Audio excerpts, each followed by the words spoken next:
taking What do we want? Real reform. Thanks, folks. Appreciate it. Now. Senator Thibodeau, Representative Sanderson, if you want to come right up here.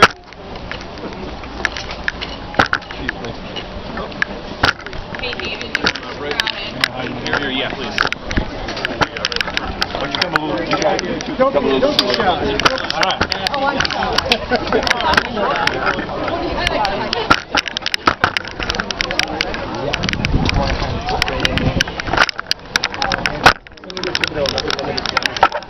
Given the waste, fraud, and abuse that has emerged in the veterans' health care system, what confidence do you think Maine voters can have that Mike Michaud is the governor who can take on waste, fraud, and abuse in our own Department of Health and Human Services? Yeah, I think if there's a place that we need an inspector general, maybe Congressman Michaud ought to be concentrating on our VA hospital. It's absurd what's going on there, and the fact of the matter is he's here trying to score cheap political points. You got to remember that he's the guy that leads the party that has no interest in reforming the Department of Health and Human Services. They've fought us every step of the way in the last legislative session. The governor has taken the lead, proposing several bills that would have reformed the broken system, yet they have defended it, and this is just smoke and mirrors, an opportunity to try to score political points. He needs to get to work on fixing Maine, fixing the VA hospitals in America. If I can follow up on that too, Congressman Michaud the other morning was interviewed on the radio, and I was listening to it, and I heard him say that he had read all of these reports prior to, yet nothing had been done about the VA. If he had read them, he did not take action. How can we possibly expect him to do that in our own Department of Health and Human Services here? Inside in this press conference that they just had, he was very strongly speaking about the waste and the fraud within the department, and money being flooded toward contracts, the transportation contract especially. But what he doesn't know and what he didn't say is, I mean, the department is already acknowledged shortly afterwards that this contract is going to be canceled, and at this point the department is paying for vendors only. There's no administrative cost. This is what this extra money is going to make sure that these individuals are getting the rides they need. It is not going to the CPS contractor. Unfortunately, I don't think they're doing their homework, and unfortunately the Democrats on the Maine the Health and Human Services Committee don't want the homework done. They would rather stand and just push back against any reforms that our governor has put forward. As much as I appreciate you guys giving us a response, why isn't the governor the one out here standing by his administration and his re-election? Yeah, I'm not sure where the governor is today, but I'm sure that he's doing something that's important as well. The fact of the matter is, if I was Congressman Michaud and I intended to reappoint Brenda Harvey, who was the previous commissioner, who had scandal after scandal, whether it was computers, the computer scandal, or her giving a no-bid contract to her husband's firm, which was $15 million, I'd be worried about having an inspector general as well. The fact of the matter is, once again, Democrats' answer to government problems is to grow government, and that's what this is. Debbie, what about what the congressman had to say about the administration basically having 2 years to implement some new restrictions on EPG cards, but basically did nothing? Well, not necessarily, and if anybody's have been really looking at the legislation, what they're doing right now is they did 2 years ago pass this. It made it illegal to use in certain areas. However, not outlined in that bill was the ability to shut off these EBT machines. This is the next step that the administration is taking. I mean, you make it illegal, but then what further action do you expect them to take? This is the next step. Do you folks think that there's a lot of people in Maine who have lost confidence in the Department of Health and Human Services? And with all the problems there have been, do they think that it's well managed? Don, I think that what's happened is that a lot of people in Maine have lost confidence in the Maine Democratic Party, who has turned their back on every opportunity to reform this waste, fraud, and abuse. And the folks inside that room today, Congressman Michaud, recognizes that they've lost confidence. We had a tremendous opportunity to do something about the waste, fraud, and abuse, and the Maine Democrats turned their back on it. So they're trying to find a way out of that. But the fact of the matter is, it was Republicans, led by the governor, who came forward with serious proposals to reform some of this waste, fraud, and abuse, and put in place policies that protected Maine's taxpayers.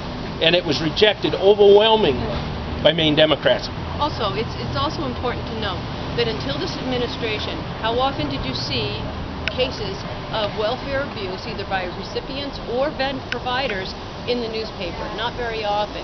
There was a big chant against providers. However, when you use the cumulative total of welfare fraud by recipients, every dollar adds up. There's been a tremendous effort. There's a partnership with law enforcement. There's a partnership with the Department of Labor that's been put together by this administration.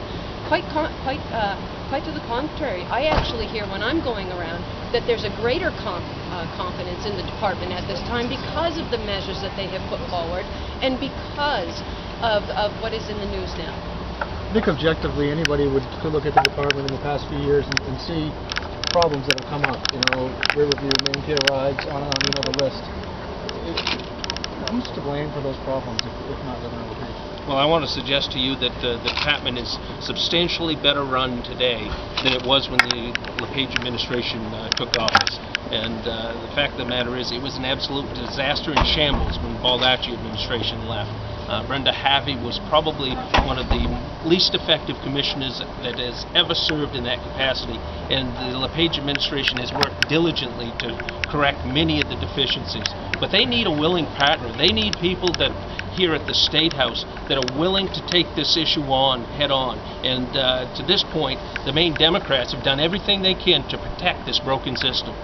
Mike, when the EBT card data first came out, there was a rejection of that by Maine Democrats, and they said that it didn't show any waste, fraud, and abuse. Do you see any disconnect between their commitment now today, fighting waste, fraud, and abuse, and their earlier statement that it wasn't a problem? Yeah, it's amazing. They've gone home and they've talked to their constituents. I can't tell you, every morning when I go and buy a cup of coffee at the On the Run in Winterport, I can't get through the checkout line, but somebody comes up to me and wants to talk about the welfare abuse and the fact that Maine Democrats rejected all of the common sense proposals that were brought to them. People are incensed. They want this fixed, and this is the Democrats' response is trying to find a way to cover what their inaction during the last legislative session. Does any of the inability to pass this fall on the administration for not developing a better relationship with the legislature, trying to work out a compromise? Oh, if I can answer that. I mean, when the governor came in 2010 and the Republicans swept into power on both ends of the chamber, Democrats were treated with a healthy amount of respect. Their voices were heard. When the tables changed and the Democrats took over the Senate and the House in 2012, that same level of respect was not forthcoming back. We were not given that same level of respect. I think the level of discourse has been elevated to a really distasteful level, and unfortunately, that's all added to the rhetoric and the discourse that's coming out of here and making it very hard to work together. So what will change? Regarding what? How obviously you want to have Republicans put in charge and then say you'll all be on the same side and everything will be good. But if that doesn't happen, will we have 4 more years of gridlock? Well, I think today was a great example. If you listen in there, I mean, you're talking about how bad this governor did, what a poor job this governor did. That's not true. This governor has moved the needle on this state tremendously, much further toward stability than has been done in the past few years. I mean, when you're talking about tax reform, when you're talking about economic growth, I mean, we're lowering our unemployment. This is what the governor has done under his leadership with his departments. And if the Democrats don't want to go back to where we're stagnant again, then fine, they can have control. But I don't think, I don't think you can look at the governor's record and say that he has done a bad job. And if that's the kind of vitriol and discourse that they want to continue to have without looking at the actual facts and looking at the actual numbers, then you're going to have gridlock, because there will not be any acknowledgement on their behalf from them that this governor has done a good job. You've both been champions for transparency throughout your terms that I've known you. Let's forget for a minute that Mike Michaud just proposed Office of the Inspector General. And on its face, what do you think of that idea? In all honesty, I think that what Mike Michaud is proposing here is an expansion of government. The answer can't be just to grow government. The fact of the matter is, you hire competent people to run the department. What he's proposed is almost a co-commissioner. And that's not the answer. The answer is to hire competent people that know what they're doing to run these departments. I think that's what the LePage administration has 4 done. more years. And we 4 intend more to years. continue 4 to more support years. that kind of policy. 4 more years. 4 more years. 4 more years. They don't want you to talk anymore. Years. Thanks a lot, folks.